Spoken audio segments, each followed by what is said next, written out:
plus on se protège, plus on contraint le cours d'eau, plus on lui met des limites à son expansion,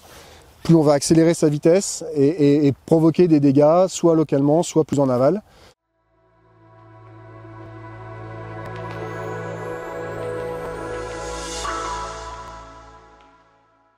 Bonjour, je suis Florent Charles, directeur du SM3A. J'interviens aujourd'hui dans le cadre du projet Eau et participation citoyenne.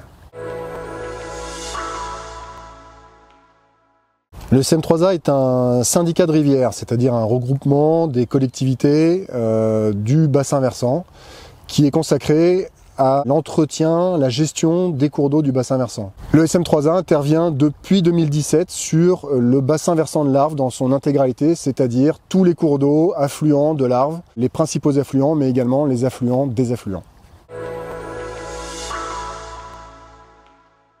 Dans notre activité quasi quotidienne, on se pose la question de la place qu'on laisse aux rivières de notre bassin versant. L'idée étant qu'une rivière a besoin de place pour fonctionner correctement, c'est-à-dire pour que les crues puissent passer sans générer trop de dégâts pour ce qui concerne les activités humaines,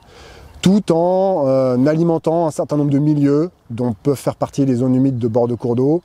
qui ont besoin de passages de crues réguliers pour fonctionner correctement. C'est ça la notion de bon fonctionnement de la rivière, c'est s'éloigner du schéma canalisé et un peu monotone et arriver à des écoulements plus diversifiés et plus riches en biodiversité, tout en évitant les inondations, puisque notre mission est aussi d'éviter les inondations.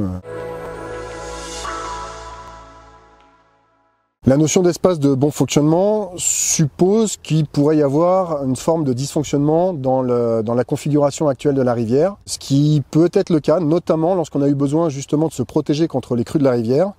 et de construire des digues, par exemple, qui vont empêcher la rivière de sortir de son lit et de couvrir une surface plus importante que ce qu'elle couvre dans un écoulement annuel quotidien. Ces contraintes qui ont été créées, on appelle ça corseter un cours d'eau, on appelle ça le contraindre latéralement, conduisent à des dysfonctionnements, des déséquilibres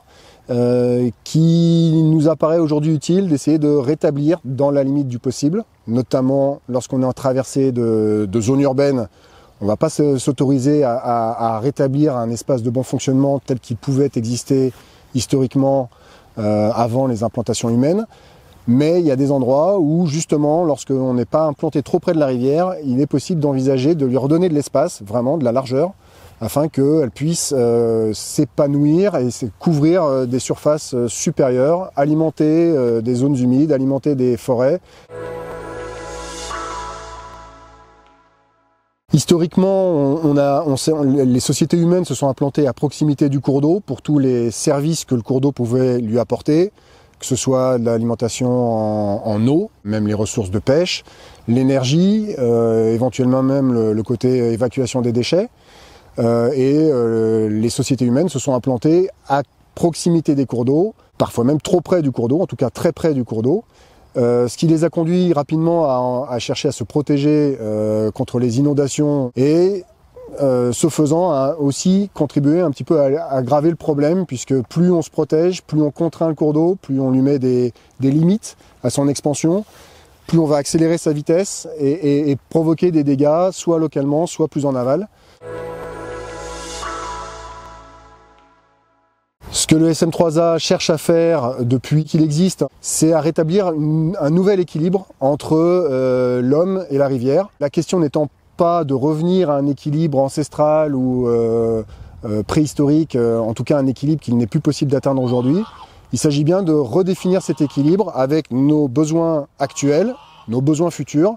et d'arbitrer entre toutes ces fonctions, toutes ces utilités de la rivière, en n'oubliant pas les besoins qu'il y a pour alimenter des milieux, pour préserver la qualité des milieux, la biodiversité, des sujets qui étaient peut-être un peu moins bien traités auparavant et qu'il convient désormais d'intégrer autant que la prévention contre les inondations.